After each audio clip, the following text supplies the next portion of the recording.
नमस्कार, प्रवास साक्षी देख रहे हैं आप। आपके साथ मैं हूं अंकित सिंह। इंडिया गठबंधन के तहत एक साथ होने का दम भरने वाले नेशनल कॉन्फ्रेंस के अध्यक्ष फारूक अब्दुल्ला और पीडीपी प्रमुख महबूबा मुफ्ती में अब कहीं ना कहीं दरार साफ तौर पर दिखाई देने लगी है। तभी तो दोनों एक दूसरे पर निशाना साधने का मौका नहीं छोड़ रहे हैं। महबूबा मुफ्ती ने जहां आज गुपकार डिक्लेरेशन को लेकर नेशनल कॉन्फ्रेंस पर निशाना साधा, तो वहीं फारूक अब्दुल्ला ने भी इसको लेकर पलटवार किया है। कहीं ना कहीं यह पूरी तरीके से दरार अब साफ तौर पर दिखने लगे हैं। पीडीपी प्रमुख महबूबा मुफ्ती के बयान पर नेशनल कॉन्फ्रेंस प्रमुख फारूक अब्दुल्ला ने कहा कि उन्होंने जो कहा है उस पर मैं कुछ नहीं टिप्पणी करना चाहता। नेशनल कॉन्फ्रेंस अपने पैरों पर खड़ी है, उसे इससे शिकायत क्यों होनी चाहिए? अगर हम इंडिया गठबंधन का हिस्सा हैं तो वे भी इंडिया गठबंधन का हिस्सा है। यदि नेशनल कॉन्फ्रेंस के 3 लोग जीतते हैं तो वे इंडिया गठबंधन के लिए जीतेंगे, तो समस्या क्या है?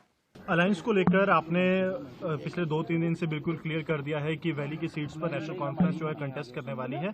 उसके बाद महबूबा मुफ्ती ने कहा है कि शी इज वेरी हर्ट और वो डिसअपॉइंटेड हैं by the gesture of national conference and it is you not the BJP that has broke the PhD alliance. I don't know what she has said, and I don't think I want to comment on what she has said. National Conference stands on its own feet. Those 3 seats were won by National Conference. Why should she have complained about it? If we are part of the alliance, she is also part of the alliance. So if National Conference 3 people win, they win for the Indian alliance. So what is the problem? So, but what about PAGD alliance? Is that broken now? How does it matter? There's assembly election coming. We'll see what we'll do in assembly election. I'm sure that is also coming very soon. I'm sure they will try to hold the assembly election with the parliamentary election. तो PAGD alliance जैसा उन्होंने कहा टूट गया है। आप मुफ्ती से महबूबा मुफ्ती से पूछ लीजिए। But for you it is intact, sir? As far as I'm concerned, I have nothing, no differences in that. So sir, will you dial Mahbooba because she is saying that every time Farooq Saab used to dial me? Look, I've got my own problems. I've got to sort out my problems. तो assembly election में आप साथ में आएंगे? जब assembly election हो जाएगा तब मुझसे आप पूछिएगा, मैं आपको बता दूंगा। इसके साथ ही फारूक अब्दुल्ला ने कहा कि मुझे यकीन है कि इंडिया गठबंधन हमेशा बढ़ेगा। यह भारत के भविष्य के लिए है। यह लोकतंत्र चाहता है, एक धर्मनिरपेक्ष भारत चाहता है जहां हम सब शांति, सद्भाव और प्रगति के साथ रहें। भारत सभी के लिए है। भारत पाकिस्तान नहीं हो सकता है, यह भारत का हिस्सा है। I'm sure Indian alliance will always grow. It is for the future of India, future of everybody. It wants democracy. It wants secular India, where we all can live in peace, in harmony, and progress. India is for all. India is not Pakistan. Indian Constitution was framed on these lines, that we are all one. How does it matter what religion you hold, what language you speak, what your culture is? But as far as India is concerned, it is united India. Sir, you said India is not Pakistan. In Pakistan, we have a new government. Today also, the new president of Pakistan is coming. Possibly Asif Ali Zardari will be the prime minister, the president. How do you see it is going to impact its relations with India as far as Kashmir is concerned? So, Sahab, you asked me such a strange question. Very pointed question. What Pakistan does is their problem. As far as I am concerned, it is their nation. It is for them to decide whether they want to live in peace with our nation or they don't want to live in peace with nation. Kashmir has acceded to India by the Maharaja of Kashmir, Jammu and Kashmir, Maharaja Hari Singh Ji. That accession is even today, and that accession will last forever. We are part of India.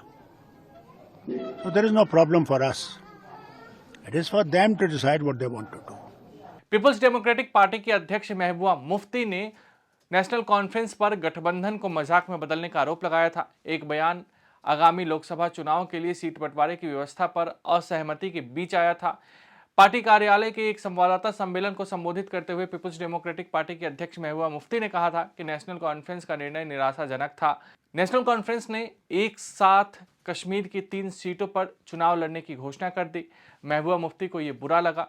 Kashmir की 3 सीटों में से महबूबा मुफ्ती कम से कम एक seat मांग रही थी, लेकिन नेशनल कॉन्फ्रेंस ने अकेले अपने दम पर चुनाव लड़ने का ऐलान कर दिया, जिसकी वजह से महबूबा मुफ्ती नाराज हो गई। नहीं, वो तो आपने उमर साहब ने खुद कहा कि अलायंस में है ही नहीं, तो वो तो मैंने तो कुछ नहीं, मैं तो चाहती थी कि हम PAGD बिल्कुल बरकरार रहे, आगे चलती रहे, पर उन्होंने तो खुद कहा, उन्होंने जो सीटों का कहा वो तो कहा, पर उन्होंने कहा कि ये तो अलायंस में है ही नहीं, PDP सिचुएशन की वजह से अलायंस से बाहर हो गई है। तो आप खुद ही समझ सकते हैं कि PAGD को तोड़ने का काम, PAGD को खत्म करने का काम, लोगों की आखिरी उम्मीद को खत्म करने का काम कहाँ से हुआ, हमने तो नहीं किया, हम तो नहीं चाहते हैं। क्या ये उम्मीद की जा सकती है कि आप PDP सभी सीटों पे उम्मीदवार खड़ा करेंगे? आपस मैंने कहा हम जो कांग्रेस है उनसे मशवरा करेंगे, क्योंकि इंडिया अलायंस में तो हम हैं, PAGD अलायंस तो तितर बितर कर दी इन्होंने, पर इंडिया अलायंस में तो हैं हम, उनके साथ बात करके देखेंगे कि हम आगे क्या।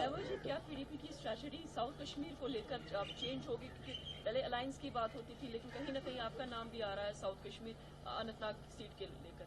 नहीं, अभी तो मैंने कहा ना, मिल बैठ के आपस में मशवरा करेंगे कि how to go about it, क्या करेंगे क्या नहीं करेंगे, वो अभी हम कोई इस वक्त मैं इन सारे सवालों का आपका जवाब नहीं दे सकती। उमर साहब ने कहा कि PDP जो थी तीसरे नंबर पे थी, इसलिए वहाँ अलायंस की तो बात ही नहीं आ रही। मैं तो नहीं जाऊंगी, 2014 में तो फारूक साहब हार गए, तो इसका मतलब है फिर वो इलेक्शन ही नहीं लड़ेंगे।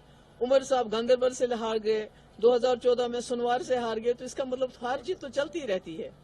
अगर कोई हारे तो इसका मतलब वो दोबारा वहाँ से इलेक्शन ही नहीं लड़े, ये तो मुझे लगता है ये तो ज्यादती है। आप मानती हैं आपसी मतभेद के चलते इंडिया अलायंस से और कमजोर होगा? देखिए, हमने एक डेमोक्रेटिक अलायंस बनाई थी जम्मू कश्मीर में PAGD की शक्ल में। यहाँ तो बहुत रेजिस्टेंस बनी है, बहुत सारे रेजिस्टेंस करते थे, मगर वो with in constitution, with in democratic process नहीं बनते थे। ये एक यूनिक अलायंस था। तो इसको जिस तरह से लफ्जों की मार से इसको तितर बितर कर दिया, वो बहुत ही मेरे ख्याल में वो that was very disappointing. But जहां तक इंडिया अलायंस की बात है, मैं समझती हूं कि आज पूरे मुल्क के सामने एक बहुत बड़ा चैलेंज है। जम्मू कश्मीर तो लेबोरेटरी है, जो मुल्क में हो रहा है उसकी लेबोरेटरी जम्मू कश्मीर में है, तो हमें तो यहाँ इकट्ठा होना चाहिए था। जब हम यहाँ तितर बितर हो गए तो उसका नेचुरली एक तो हो जाता है वो। मैम 4 अगस्त 2019 के बाद उम्मीदें जुड़ी थी PAGD के साथ, आपको नहीं लगता फिर से आज अब क्या करूं मैं? मैंने तो कोशिश की, हमने तो बहुत कोशिश की मेरे भाई, मैंने तो फारूक साहब को ही बोला कि ये हमारे सबसे बड़े लीडर हैं, इनको फैसला करने दीजिए, ये फैसला जो करेंगे हमें कबूल होगा। मगर उन्होंने इतना नहीं सोचा कि मुझे बुला के मुझे बताएं, एक यकतरफा ऐलान कर दिया कि हम 3 की 3 सीटें लड़े। कम से कम बुलाते, कहते कि हमारा वर्कर नहीं मान रहा है, हमारे एक्स लेजिस्लेटर नहीं मान रहा, या कोई और परेशानी है, तो कम से कम PAGD तो नहीं टूटती ना। जिस तरह PAGD को इन्होंने आज मजाक बना दिया, वो नहीं होता। Anyway, it's very very sad. आपको क्या लगता है लोगों के आपके ऊपर फिर से कैसे भरोसा बनेगा? आज फिर से लोगों के साथ खिलवाड़ हो गया, PAGD को नहीं, देखिए ना, हमने तो नहीं किया, आप जानते हैं हमने तो नहीं किया, हमने तो कोई खिलवाड़ नहीं किया। हम तो चाहते हैं, हम तो अभी भी चाहते थे कि भाई अलायंस के लोगों का, क्योंकि लोगों की आखिरी उम्मीद है, जैसा आपने कहा कि PAGD इकट्ठे रहे, जहां महबूबा मुफ्ती, उमर अब्दुल्ला, फारूक साहब, तारिक आमिर साहब इकट्ठे खड़े होते थे कांग्रेस के साथ, तो एक बात बनती थी। तो अब अनफॉर्चुनेट हो गया, तो क्या कर सकते हैं। Thank you. अगर आप भी लेना चाहते हैं देश दुनिया की तमाम जानकारी, तो आज ही सब्सक्राइब करें हमारे चैनल को। साथ ही नीचे दिए बेल आइकन को जरूर दबाएं ताकि हर अपडेट आप तक पहुंच सके।